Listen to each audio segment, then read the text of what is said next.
10 animasi terbaik di Malaysia pada tahun ini. Biar Oscar terangkan. Nombor 10, Dr. Stone. Setelah umat manusia diubah menjadi batu oleh kejadian misterius, Senku Ishigami berusaha untuk menghidupkan kembali peradaban dengan sains. Dr. Stone menyajikan kombinasi yang menarik antara fiksi, ilmiah, pengembaraan dan eksplorasi tema-tema sains dan kemanusiaan.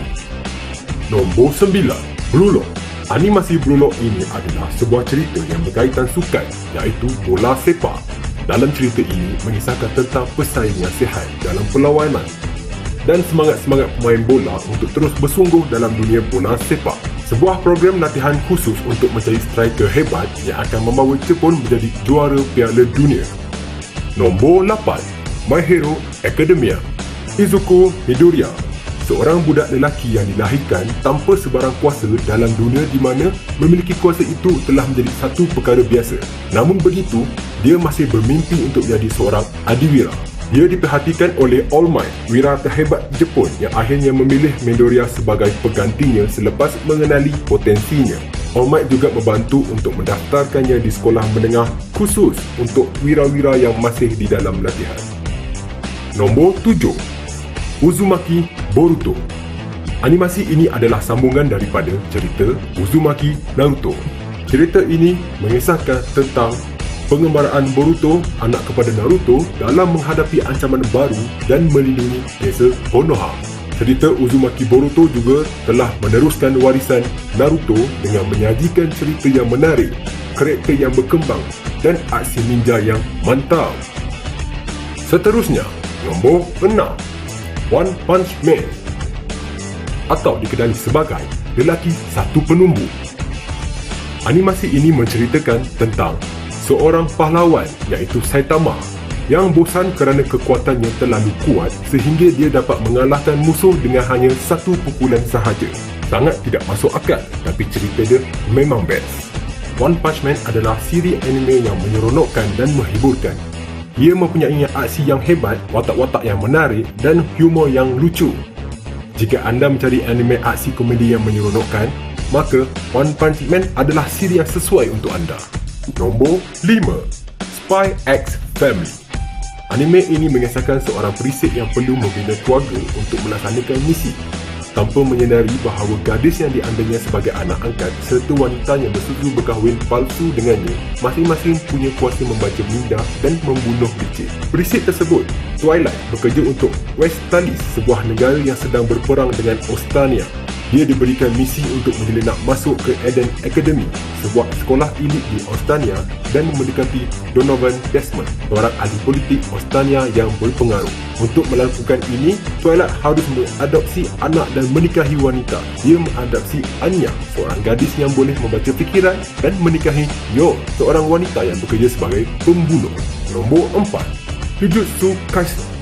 Yuji Itadori, seorang pelajar biasa yang terlibat dalam pertarungan melawan iblis dan belajar jujutsu di sekolah special. Jujutsu Kaisen juga memikat penonton dengan animasi yang mengagumkan, karakter-karakter yang menarik dan aksi pertarungan yang epik. Nombor 3, animasi yang terbaik di Malaysia tahun ini, Demon Slayer. Animasi ini mengisahkan tentang Tanjiro Kamado, seorang budak lelaki yang keluarganya dibunuh oleh syaitan dan adik perempuannya Nezuko ditukar menjadi syaitan. Tanjiro menjadi pembunuh syaitan untuk mencari penawar untuk Nezuko dan membunuh semua syaitan yang mereka temui. Siri ini mengisahkan perjalanan Tanjiro dan Nezuko untuk mencari penawar dan membalas dendam terhadap syaitan yang telah membunuh keluarga mereka. Siri ini penuh dengan aksi, pengembaraan dan komedi. Demon Slayer Kimetsu no Yaiba adalah siri anime yang hebat untuk semua peringkat umur. Nombor 2, One Piece.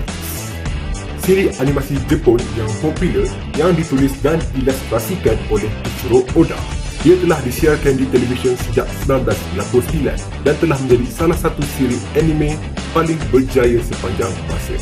One Piece mengisahkan pengembaraan Monkey D. Luffy, seorang budak lelaki yang mempunyai badan getah. Luffy bercita-cita menjadi seorang Raja Lanun dan mencari harta karun yang paling dicari yang dikenali sebagai One Piece. Ini adalah siri animasi yang penuh aksi, komedi dan pengembaraan.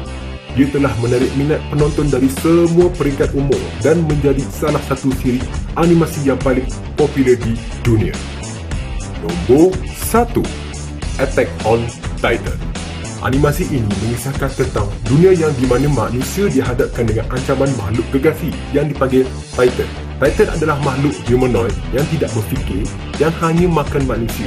Manusia telah membina 3 lapisan tembok besar untuk melindungi diri mereka daripada Titan. Tetapi tembok tersebut telah diserang dan manusia terpaksa berjuang untuk hidup mereka. Berikut adalah bonus untuk korang. Kalau korang nak tahu, Attack on Titan telah menjadi salah satu siri animasi paling popular di dunia dengan lebih 100 juta naskah manga yang dijual. Ia juga telah diadaptasi daripada manga yang ditulis dan diilustrasi oleh Hajime Isayama. Siri animasi Attack on Titan telah memenangi beberapa anugerah, termasuk anugerah animasi Crunchyroll 2013 untuk siri TV terbaik. Jika korang suka animasi yang penuh aksi, pengembaraan dan misteri, maka anda pasti akan menyukai Attack on Titan. Itulah 10 animasi terbaik di Malaysia. Setiap animasi menawarkan pengalaman unik dan luar biasa. Apa animasi favorit korang? Beritahu kami dalam ruangan komen di bawah. Terima kasih kerana menonton dan jangan lupa follow, like and share. Dan jumpa lagi di video-video yang seterusnya.